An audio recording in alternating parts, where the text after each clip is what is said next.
Hola a todos y a todas, Namaste, soy Prajatka Koli y soy creadora de contenidos. Vivo en Mumbai, en la India, y es un placer estar aquí con vosotros.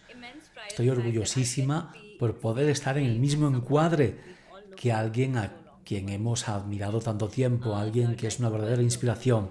Bienvenida, la vicesecretaria general de la ONU, Amina Mohamed. Hola Prajatka, es un placer estar aquí y he de decir que hay muchos jóvenes y tras ver alguno de tus vídeos de YouTube he alucinado y quiero ser como tú cuando crezca. Gracias, muchas gracias. No tienes ni idea de cuánto significa eso para mí. Muchísimas gracias por hacer esto y por hacer todo lo que haces por todas las mujeres y niñas del mundo. Y sabiendo todo lo que has hecho, me gustaría preguntarte algo.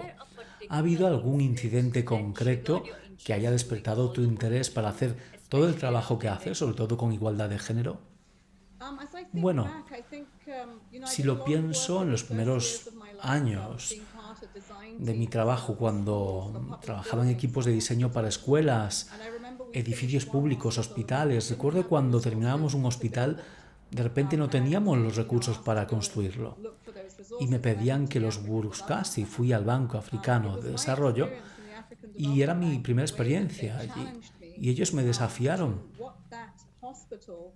y me preguntaban qué cumpliría ese hospital, qué iba a aportar y cómo podíamos asegurarnos que tuviese un buen impacto en la vida de las personas. Era un hospital funcional con quizás 200 o 240 camas, pero no pensábamos en las comunidades y en los desafíos que tenían las mujeres a la sanidad. Y cuando pensé por primera vez en el impacto de esto en las mujeres y la falta de igualdad en el acceso a los servicios básicos sanitarios, en mi país en aquel momento, en Nigeria, teníamos tasas de mortalidad materna tremendas, y ahí pasé de ser parte del diseño a buscar los recursos y luego me preguntaban cómo esos recursos podrían asegurarse de que esas instalaciones marcaban una diferencia para la comunidad. Y en mi trabajo eso ha tenido una gran importancia. Y eso es lo que desencadenó ese deseo de trabajar con las personas, no solo con el hardware, también con el software.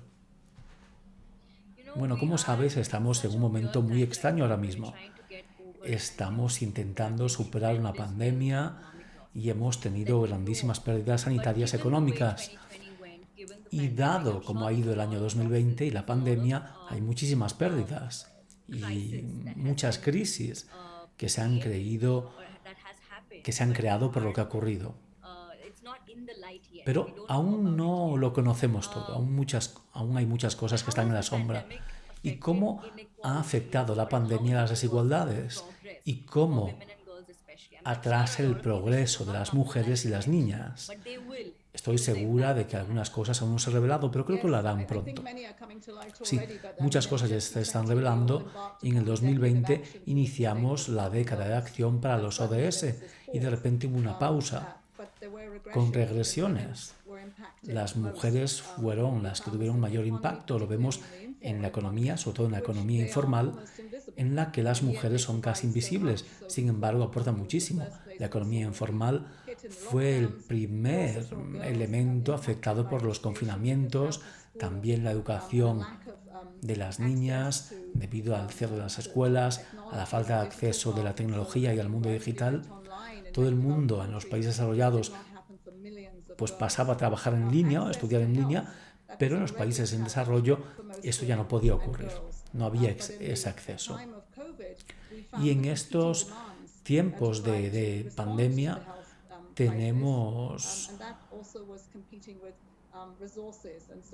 que competir por recursos y por una respuesta apropiada a la crisis sanitaria. Y vemos que el progreso que se había conseguido en salud materna e infantil se está revirtiendo.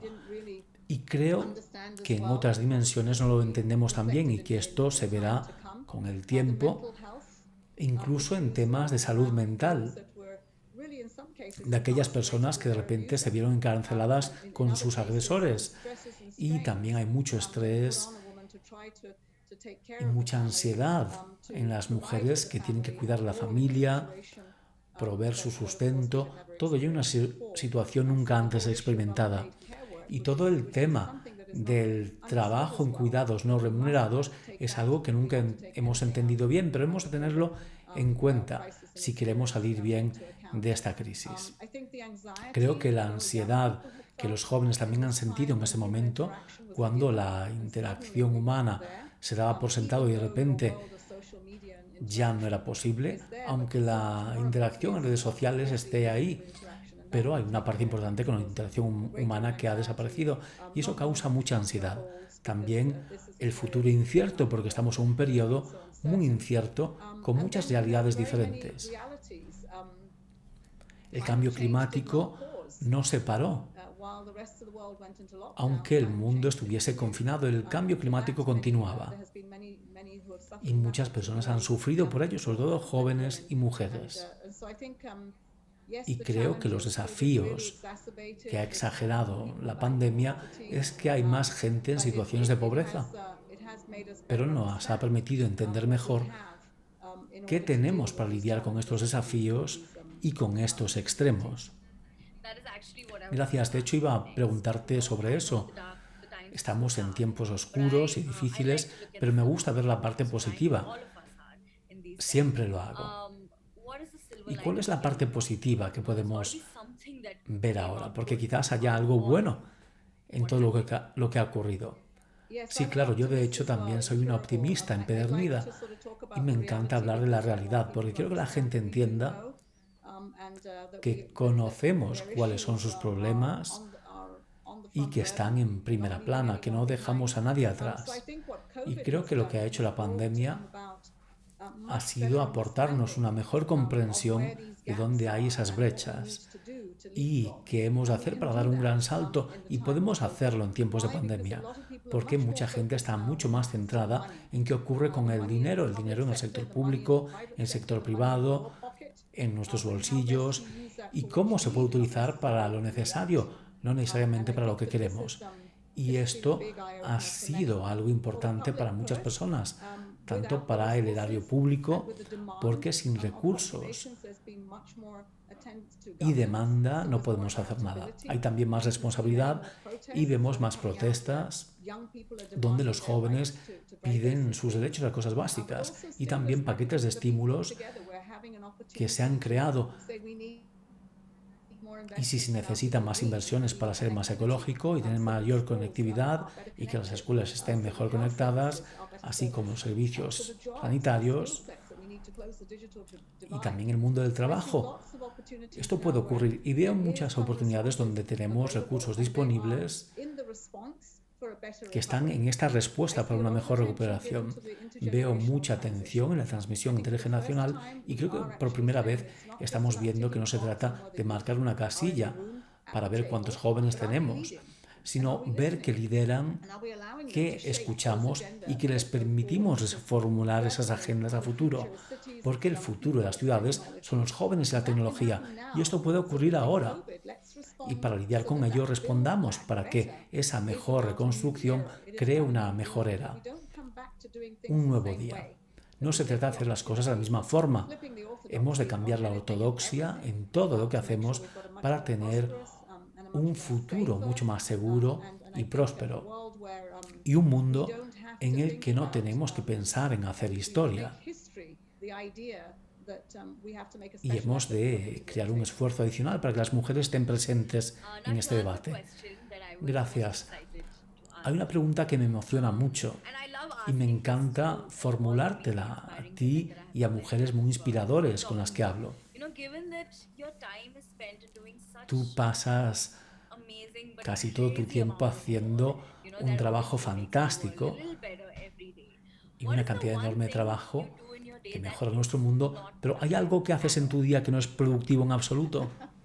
Vaya. Bueno, la verdad es que la mayor parte de mi día es productivo, aunque esté durmiendo. Pero lo que sí ocurre es lo siguiente: en cuanto llego a casa, cocino, tras haber trabajado, y cometo el error de sentarme delante de la televisión y allí ceno, Y aunque tengo una máquina de ejercicio que no está muy lejos y debería de hacer ejercicio, yo ahí de repente me siento muy poco productiva y cuando termino de cenar, pues pongo los pies en alto y me vuelvo totalmente sedentaria. Y lo único que hago es ver lo que hay en la pantalla y ese momento no es muy productivo. Son 2 o 3 horas por la noche y aunque tenga muchos correos electrónicos y muchos archivos que me he llevado a casa, sé que tras haber cenado no me siento muy motivada, me siento totalmente sedentaria. Bueno, creo que todo el mundo que nos escucha te entiende perfectamente. Y bueno, si la vicepresidenta o la vicesecretaria lo hace, nosotros también podemos hacerlo. Pero bueno, pasemos a una pregunta importante que nos gustaría conocer. Mucha gente te ve como una figura inspiradora, pero queremos saber qué es lo que te inspira a ti. ¿Es una persona? ¿Es un libro? ¿Música gospel? ¿Una obra de arte? ¿Hay algo que te inspira y que podrías recomendar a los participantes del festival? Vaya, se han mencionado varias cosas y creo que hay muchas cosas que me inspiran. En cuanto a los libros, he de decir que voy por las librerías y compro libros como si fuesen caramelos, en temas que creo que importan de todo tipo. Y yo leo los títulos intentando absorberlos, porque marca una diferencia, sea sobre crisis climática o temas socioeconómicos, pero lo que me hace inspirarme incluso más para hacer el trabajo que hace son las personas que conozco y algunas de las cosas que hacen. Muchas son personas jóvenes. Por ejemplo, Hamza, que está en Nigeria siguiendo las trazas del dinero, y esto me inspira, porque él es temerario al hacerlo y él cree que tiene el derecho de preguntar a dónde va ese dinero público y qué impacto tiene. Recuerdo que como ministra